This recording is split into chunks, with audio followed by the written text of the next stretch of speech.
Irma, muchas gracias. Hasta luego.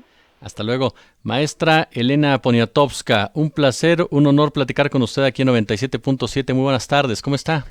Estoy bien, muchas gracias. Maestra, pues molestándola para platicar de el 2 de octubre de 1968. ¿Cuál era el entorno político, el entorno social, maestra, de esa época? ¿Qué provocó que los jóvenes dijeran hasta aquí? Bueno, los jóvenes no lo dijeron, lo que dijeron los que pararon el movimiento estudiantil fue el presidente Díaz Ordaz y Luis Echeverría, su jefe de gobierno. Los jóvenes habrían seguido si no aparecen todos los tanques en la Plaza de la Tres Cultura, ni los soldados como aparecieron. Yo creo que esa fue la señal para desbandarse. Además se acercaban los las los Juegos Olímpicos. Por primera vez en América Latina había sido escogido un país de América Latina para que se jugaran aquí los Juegos Olímpicos. Era un gran honor y claro que no quería Gustavo Díaz Ordaz ni Echeverría que apareciera México como un país con las limitaciones que tenía. Es decir, no quería que se viera ni la pobreza ni la insatisfacción de los estudiantes. A eso me refería precisamente, maestra, al hecho de que los estudiantes, de que los chavos dijeran, ya basta de este mano, este guante de seda, pero por otro lado represor, cansados ya precisamente de ese entorno político, social que emergía de ese tipo de gobiernos encabezados, como usted bien lo señala, de Gustavo Díaz Ordaz. ¿Y qué falta, maestra Poniatowska? ¿Qué falta para hacerle justicia al 68? Si es que no se le ha hecho, ¿qué es lo que necesitamos? ¿Qué es lo que debemos de exigir para que se haga justicia a lo que pasó en ese año?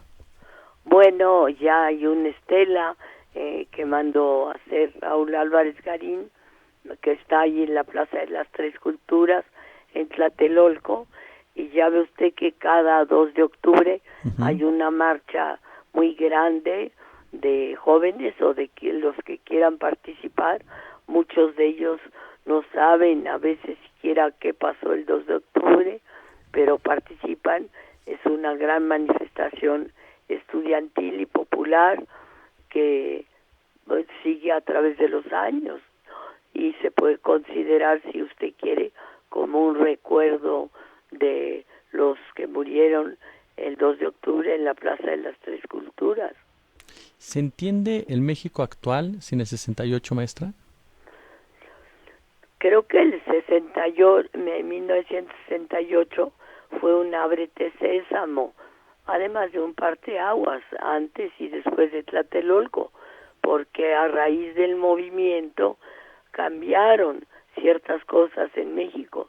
No cambiaron de inmediato, porque mucha gente se sentó frente a la televisión a ver las Olimpiadas, pero sí cambió después, porque no hubo discurso ni político ni estudiantil en que no se mencionara pues la muerte de los chavos el 2 de octubre. Una periodista italiana muy reconocida, Oriana Fallaci, que estuvo el 2 de octubre en el edificio Nuevo León, se encargó de divulgarlo en todas partes, sobre todo en Italia, y además pidió que no vinieran los deportistas italianos, que Maestra, no participaran en los Juegos.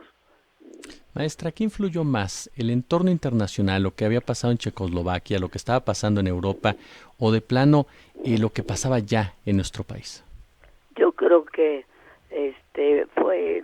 fue un conjunto de cosas, porque yo creo que los movimientos estudiantiles se iniciaron en Berkeley, en California, y a partir de allí pues los jóvenes protestaban contra el mundo que les habían heredado sus padres, e incluso se formaban en las paradas de los autobuses a decirles a los jóvenes que se iban a ir reclutados al ejército norteamericano, a Vietnam. Les decían don't go, no vayan, lo que ustedes se enfrentan es a un genocidio, igual que también hubo pues personajes que cantaban como Joan Baez, en fin, todo un movimiento hippie de jóvenes que preferían finalmente fumar marihuana a participar en el mundo en el cual, en un mundo con el que no estaban de acuerdo. Maestra, este acto ordenado por Gustavo Díaz Ordaz, por su secretario de Gobernación Luis Echeverría Álvarez, ¿le quitó la venda a la sociedad mexicana en torno al gobierno, a la figura que había del gobierno paternalista? Bueno, yo creo que sorprendió a todos la violencia, el hecho de que, bueno, se dijo también que había estudiantes armados, pero nunca se pudo comprobar la cantidad de armas que sí estaban del lado del ejército. Los tanques eran del ejército, no de los estudiantes. Así que sí se supo que era un gobierno que había actuado con mucho miedo y que tenía miedo, y sobre todo de que le echaran a perder la imagen que querían darle al mundo. ¿Qué sentía Elena Poniatowska cuando escribió La noche de Tlatelolco? ¿Qué emociones sentía?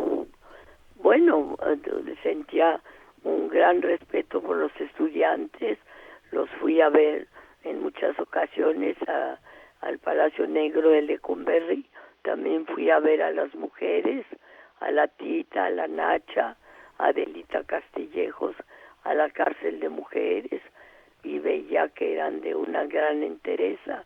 También vi muchas veces en el polígono del Palacio Negro de Lecumberri a José Revueltas, que era un gran escritor, un tipazo, y también era un poco carne de cañón de la cárcel, porque había estado allí varias veces, y a Alberto Castillo, que fue también un ingeniero y líder estudiantil muy valiente, protegido además por Lázaro Cárdenas.